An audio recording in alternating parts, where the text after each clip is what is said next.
So let me get the obvious out of the way right now. I am not John Rettinger. My name is Robert Rosenfeld, and I'm on the video team here at Techno Buffalo. Some of you may also know me as Berto from Facebook or Twitter or Instagram or Snapchat, but this is not the time for self-promoting. I've been given the task, the honor to review this Motorola 2017 flagship, and I'm here to make a case for it. I'm not here to say that this is the most amazing phone on the market and that you need to go out and buy it right now. But I'm not here to bash it and tell you about all its shortcomings and tell you that you should just completely write it off. But I'm here to make a case on why you should just consider it. I want to give you the pros, the cons, share the specs, and share my experiences with this phone and give you all the information you need to make an educated decision on whether or not this is worth your hard-earned money and at least a few years in your pocket. So let's start things off with design. This phone is sporting a 7000 series aluminum chassis, and it feels really good in the hands. It feels premium, but it's also lightweight and durable. There's a bit of a chin on the bottom where the fingerprint sensor sits, and there's a little bit of a space up top for the front-facing camera and the flash, so it's not a completely bezel-less phone, but it doesn't have to be. Motorola didn't go the S8 route, and it looks just fine. I think it's a really good-looking phone. So the phone is comfortable in the hand, it's thin and it's light, but all of that does come at a price. Last year's Moto Z Force had a 3500 milliamp hour battery inside, and this year's newest phone that has all the latest and greatest technology packs a smaller 2730 milliamp hour battery inside. And that's a significant battery decrease in capacity, and it does show. I used the phone heavily throughout my 4 days of testing with replying to emails and playing games and sending messages on Slack and watching videos, and I got through the day comfortably with about 10 to 15% remaining, though it wasn't as much wiggle room that I would have liked. The phone does support turbocharging over USB Type-C, but if you're gonna be away from a charger or an outlet during the day, the decrease in battery capacity is something to keep in mind. I don't think it's a deal breaker, but it's something to think about. Though the battery on this phone was a little bit of a disappointment, the screen on this phone is anything but. The Z2 Force has a Quad HD Super AMOLED display that looks really good. Colors pop and they're super vibrant. Text is sharp and clear. Watching anything on this phone is a real pleasure, and I really like the display. I think it's on par with the other flagships currently on the market. Besides looking good, Motorola has also built some rugged technology into the screen called Shatter Shield. It should keep it protected from falling on the floor or falling face down on concrete, but it is a little bit more susceptible to nicks and scratches. If the phone display did happen to shatter, Motorola is backing up their claim with a 4-year warranty that'll cover it. So below the display is the built-in fingerprint sensor, which I actually really like. It's fast, responsive, it has some haptic feedback, so it even feels like you're pressing a button. And the fingerprint sensor also is big enough to double as a gesture pad. So if you want to remove those on-screen navigation buttons and just use the gesture pad to navigate your phone, you can do that, and it works pretty well. On top, the phone has a built-in earpiece, which also doubles as its only speaker. So if you want to listen to music or watch any YouTube videos, it's good, it gets loud enough, but it's not going to give you any kind of 3D sound effect or carry a lot of bass with it.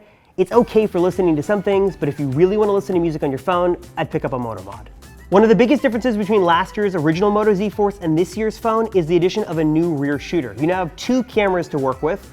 Both are 12 megapixel, both have an f2 aperture, but one shoots color and one shoots monochromatic, which means it shoots completely black and white.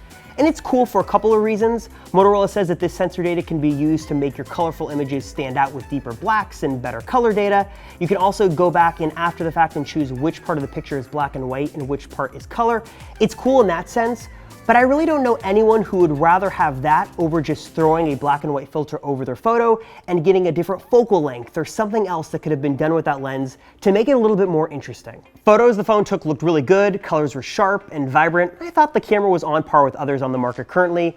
The front-facing camera is also pretty cool. It has an 85-degree wide-angle lens, which is cool for those selfies. And there's also a true-tone flash. So if you're in a dark situation and all your friends are crowded around trying to get a selfie, you'll have that flash to get that natural skin tone and bump up that selfie game. So let's talk quickly about performance. This phone is certainly no slouch, and it handled everything that I threw at it. Inside the phone is packed with a Snapdragon 835 processor, 4 gigs of RAM, 64 gigs of onboard storage, though you can expand that to your heart's content up to 2 terabytes with the inclusion of a micro SD card slot. Throughout my days of testing, I played games, watched videos, did a bunch of multitasking and messaging, and the phone handled all of it quite well. It's certainly no slouch, it ran smooth like butter, and I think you're going to be really happy with the performance you're going to get out of this phone. So the biggest story with this year's Z2 Force is actually going to be the same thing we saw last year with the original Z Force, and that is Moto Mods. It's all about the Moto Mods. And I think Motorola should be applauded for this. The phone uses smart connectors and a series of magnets so that these mods can snap on super easily.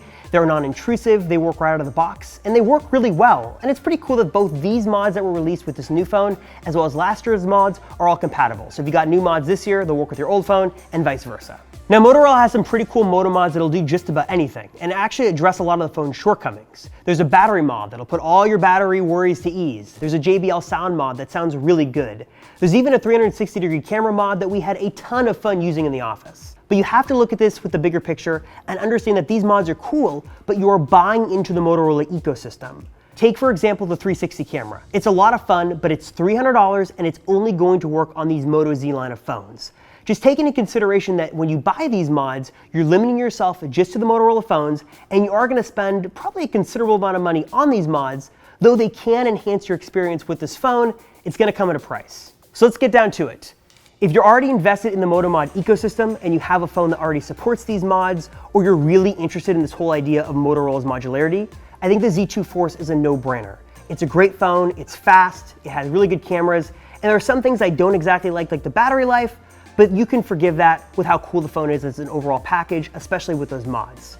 But if you're someone who's a little bit skeptical of what Motorola is doing, and if you really want the best value for your dollar, I highly recommend taking a step back and looking at all the current flagships currently on the market and choosing wisely whether or not this phone is worth your hard-earned money and at least a few years in your pocket.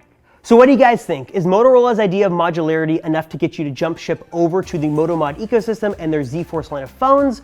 Or are you going to stick with your current flagship, or are you waiting for something else to come out? Leave a comment down below and let us know what you think of this phone.